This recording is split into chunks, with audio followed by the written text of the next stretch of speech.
नमस्कार साथियों, हम चर्चा कर रहे हैं प्रेमचंद की कहानी नमक का दरोगा। और नमक का दरोगा कहानी का कथानक हमने जाना कि ये कहानी क्या है, इसका क्या उद्देश्य है। इसके बाद हमने इसकी तात्विक समीक्षा की, कहानी के तत्वों के आधार पर इसका विवेचन हमने किया। आज हम इसके मुख्य पात्र मुंशी बंशीधर, उसके चरित्र का चित्रण करेंगे, उसके चरित्र की विशेषताओं के बारे में जानेंगे। तो सबसे पहले हम उनकी विशेषताओं में लेते हैं कर्तव्यपरायण। मुंशी प्रेमचंद ने मुंशी बंशीधर के चरित्र का निर्माण एक मध्यम परिवार में किया है। और मध्यम परिवार में होने के बावजूद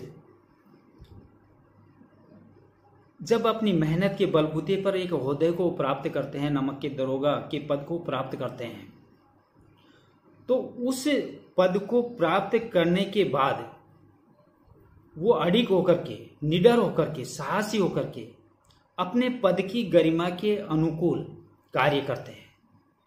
और जिसके कारण मुंशी बंशीधर के जो अफसर हैं वो उनकी ईमानदारी पर कायल हो जाते हैं, उनकी कर्तव्य परायणता पर कायल हो जाते हैं। वो सबसे ज़्यादा उस विभाग में अगर विश्वास करते हैं तो मुंशी बंशीधर के ऊपर करते हैं। पंडित आलोपी दीन के द्वारा बार बार रिश्वत का प्रस्ताव देने के बावजूद वो अपने कर्तव्य पथ से दिखते नहीं, अडिग रहते हैं। उनका एक कथन मैं उद्धृत करता हूं। बंशीधर ने गर्म होकर के कहा, 1000 नहीं, 1,00,000 भी मुझे सच्चे मार्ग से नहीं हटा सकता। ऐसे कर्तव्य परायण व्यक्तित्व जो उनकी छवि में निखर करके सामने आता है, तो उनकी एक जो प्रमुख विशेषता है वो है अपने कर्तव्य पथ पर अडिग रहने वाले कर्तव्य परायण व्यक्ति के रूप में। दूसरी उनकी विशेषता है कि सज्जनता है, न्यायप्रियता है और सरल व्यक्तित्व है। जब उन्हें नमक के दरोगा का पद प्राप्त होता है, अपने पिता के आशीर्वाद लेकर के घर से जब वो निकलने लगते हैं, तो अब उनका पिता उन्हें समझाते हैं कि बेटियां घास फूस की तरह बड़ी हो रही है, हम कर्जे में डूबे हुए हैं, वेतन पूर्णमासी का चांद है, ऊपर की कमाई ईश्वर प्रदत्त होती है। कोई ऐसा होदा, ऐसा पद ढूंढना जिससे ऊपर की आय बनी रहे, जो तुम्हारे व्यक्तित्व को हमेशा निखारती रहे। ये सारी बातें सुनकर के वो अपने कार्य के लिए निकल पड़ता है, लेकिन अपने पिता के द्वारा दी हुई एक भी सीख का वो पालन नहीं करता है और पूर्ण ईमानदारी के साथ में, पूर्ण कटिबद्धता के साथ में वो अपने पद की गरिमा के अनुकूल कार्य करता है। वो सत्य की विजय प्राप्त करने के लिए पंडित आलोपी दीन की गाड़ियों को पकड़ता है, हथकड़ी लगा करके कचहरी तक वो इसलिए ले जाता है कि उसे न्याय मिलेगा, सत्य की विजय होगी, ये उनको पता था। लेकिन वहां जाकर के एक विचित्र चीजें उन्हें सीखने को मिली कि सत्य की हर जगह जीत नहीं, कहीं कहीं धन की भी जीत हो जाती है। तो पूर्ण ईमान, लेकिन वो अपने स्वाभिमान पर अडिग रहते हैं, वो अपनी ईमानदारी को बेचते नहीं है। तीसरी जो उनकी विशेषता है धर्मपरायण। उन्होंने जो धर्म बना लिया कि मुझे अपने कर्तव्य पर चलना है, मुझे सत्य पर रहना है, मुझे अपने धर्म का पालन करना है, सरकार ने जिस ओहदे के लिए मुझे नियुक्त किया है उन शर्तों के मुताबिक मुझे कार्य करना है, मुझे रिश्वत का एक पैसा नहीं लेना। ये उनके धर्मपरायणता के गुण थे। एक जगह कहा गया है कि धर्म की इस बुद्धिहीन दृढ़ता और देव दुर्लभ त्याग पर मन बहुत झुंझलाया।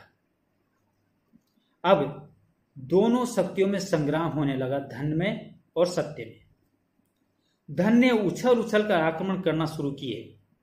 1 से 5, 5 से 10, 10 से 15, 15 से 20 हजार तक नौबत पहुंच गई। किंतु धर्म अलौकिक वीरता के साथ बहुसंख्यक सेना के सम्मुख अकेला पर्वत की भांति अटल और अविचल खड़ा था। वह झुकता नहीं है और इसके कारण ही यहां पर मुंशी बंशीधर को धर्मपरायण व्यक्तित्व की छवि यहां पर मानी गई है। अगला उनकी जो विशेषता है, ईमानदार। वह चाहता तो पंडित अलोपीदीन और उनकी गाड़ियों को छोड़ने के बदले में 10,000, 20,000, 30,000 और 40,000 तक के रुपए जो पंडित अलोपीदीन देने के लिए तैयार था ले सकते थे, धनाढ़ और अमीर बन सकते थे। लेकिन वो साफ कहते हैं कि मैं उनमें से नहीं हूं जो कोड़ियों के भाव अपने जमीर को बेच दें। मैं अपने जमीर को 40,000 या 40 लाख में भी नहीं बेच सकता।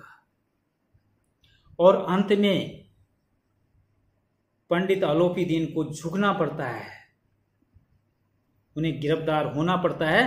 लेकिन मुंशी बंशीधर ईमानदारी पर हमेशा अडिग रहते हैं और उनकी ईमानदारी यही नहीं, अंत में आते आते पंडित अलोपीदीन को भी झुका देती है। पंडित अलोपीदीन की उनकी कर्तव्य परायणता, उनकी ईमानदारी के कायल हो जाते हैं और वो प्रार्थना लेकर के उनके दरवाजे पे जाते हैं कि मैं अपनी संपूर्ण जायदाद का मैनेजर आपको नियुक्त करना चाहता हूं। वो मुंशी बंशीधर के लिए नहीं गए थे, पंडित अलोपीदीन उनकी ईमानदारी और कर्तव्य निष्ठता के प्रति गए थे। उन्होंने ये जाना था संसार में रहकर के मैंने कितने ही प्रशासनिक लोगों से मैं मिला, कितने ही अमीरजादों से मैं मिला, लेकिन ऐसा ईमानदार व्यक्ति तो मैंने आज तक नहीं देखा। इसलिए सारी सुविधाएं देने के बावजूद वो उन्हें पद पर नियुक्त करना चाहते हैं और वो इतना तक कहते हैं कि मैं एक ब्राह्मण हूं, जब तक इस कागज पर आप दस्तखत नहीं कर देते मैं इस दरवाजे को छोड़ करके नहीं जाऊंगा। तो यहां उनकी ईमानदारी झलकती है। निडर और दृढ़ निश्चयी व्यक्तित्व। जिस पंडित अलोपीदीन से पूरा प्रशासन डरता है, जब हाथ में हथकड़ी डाल करके कचहरी में ले जाते हैं बंशीधर, तो वहां के प्रशासनिक अधिकारी क्या, वहां के वकील क्या, वहां के उच्च धनाढ़ लोग क्या, सारे लोग उनके चरणों में जाकर के गिर जाते हैं और एक से बढ़कर एक वकील उनके उस केस को लड़ने के लिए तैयार होता है। सब लोगों के दिमाग में यह बात नहीं है कि पंडित अलोपीदीन ने यह कार्य क्यों किया। सब लोगों के दिमाग में यह बात है कि पंडित अलोपीदीन फंस कैसे गए। बार बार रिश्वत का प्रस्ताव मिलने के बावजूद जब बंशीधर को यह पता था कि इतना बड़ा पावरफुल आदमी का मैं सामना कर रहा हूं, लेकिन इतना सब कुछ होने के बावजूद सत्यनिष्ठ होने के कारण, सत्य पर अडिग होने के कारण निडर और दृढ़ निश्चय होकर के उन्हें कचहरी तक वो पहुंचाते हैं। भले ही इसके एवज में उन्हें अपनी नौकरी क्यों नहीं गंवानी पड़ी, लेकिन वो अपनी स्वाभिमान से जीते हैं और स्वाभिमान को किसी भी हालत में बेचना नहीं चाहते और अंत तक वो अपने स्वाभिमान के अंदर मौजूद रहते हैं और अंत में उन्हीं की विजय होती है। स्वाभिमानी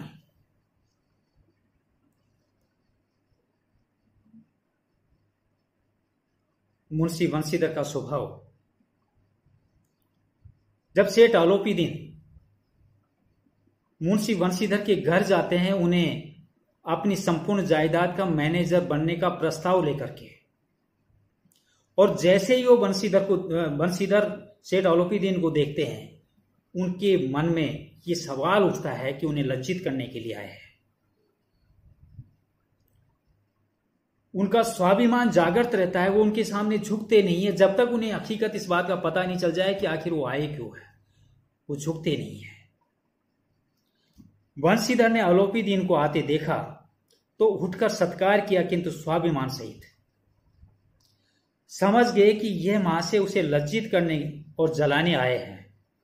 क्षमा प्रार्थना की चेष्टा नहीं की, वरन उन्हें अपने पिता की यह ठकुर स्वाति की बात ऐसे ही भी प्रतीत हुई। पर पंडित जी की बातें सुनी तो मन में मैल मिट गई।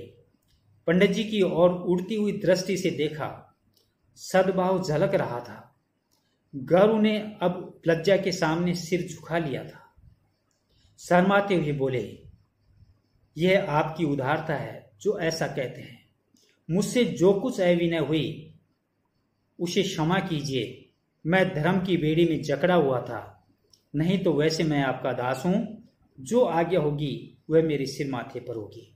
तो वो जब तक अपने स्वाभिमान से डिगते नहीं है, जब तक उन्हें हकीकत पता नहीं चल जाए कि पंडित अलोपीदीन क्यों यहां पर आए हैं। और जब उन्हें ये लगता है कि ये कुछ प्रस्ताव लेकर के आए हैं, तो उन्हें ये लगता है कि मुझे झुक जाना चाहिए। तो अपने स्वाभिमान के कारण वो अंत तक झुकना पसंद नहीं करते। धर्मशीलता, जिस चीज को करने की उन्होंने ठान ली, दृढ़ निश्चय उन्होंने कर लिया, या जिस पद की गरिमा के अनुरूप सरकार ने उन्हें नियुक्त किया है,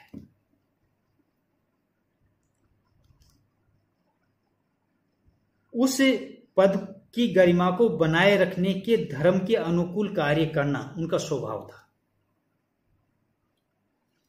दूसरी ओर स्वाभिमान कूट कूट कर भरा होने के कारण पंडित अलोपीदीन जब उनके दरवाजे पर उन्हें मैनेजर बनाने के प्रस्ताव को लेकर के जाते हैं, वो जब तक नहीं दिखते, जब तक उन्हें अलोपीदीन की हकीकत का पता नहीं चलता।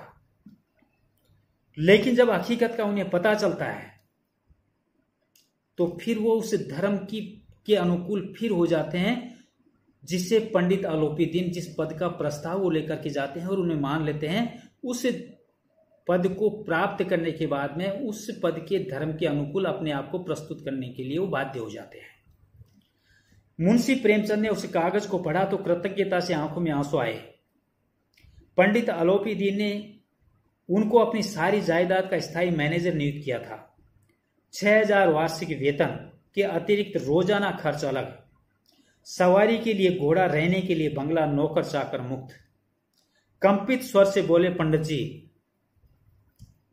मुझ में इतनी सामर्थ्य नहीं है कि आपकी उदारता की प्रशंसा कर सकूं, किंतु ऐसा उच्च पद के योग्य मैं नहीं हूं।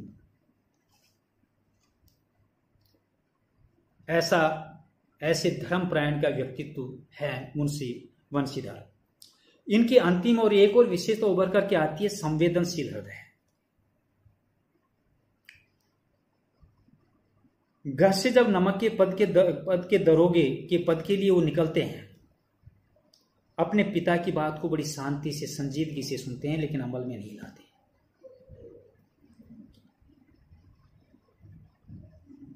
कचहरी में उनके विरुद्ध फैसला सुनाया जाता है, लेकिन संजीदगी से लोगों के व्यंग्य बाण को सहन करते हैं। सत्य के पराजय होने के कारण उसके प्रसाद के रूप में उनके पद से बर्खास्त कर दिया जाता है। अपनी भावनाओं को काबू में रखते हुए उस असहनीय पीड़ा को सहन करते हैं। और अंत में पंडित अलोपीदीन, जिनको उन्होंने जंजीरों से जकड़ करके कचहरी में प्रस्तुत किया था, जब उनके सामने एक प्रस्ताव लेकर के जाते हैं अपनी जायदाद के मैनेजर के रूप में के लिए, उनका संवेदनशील हृदय जागृत हो जाता है, क्योंकि अब वो उस पद पर नहीं है, एक संजीदा व्यक्ति है। बंशीधर पंडित अलोपीदीन से क्या कहते हैं, उनकी उन वाणी में वो संजीदगी झलकती है।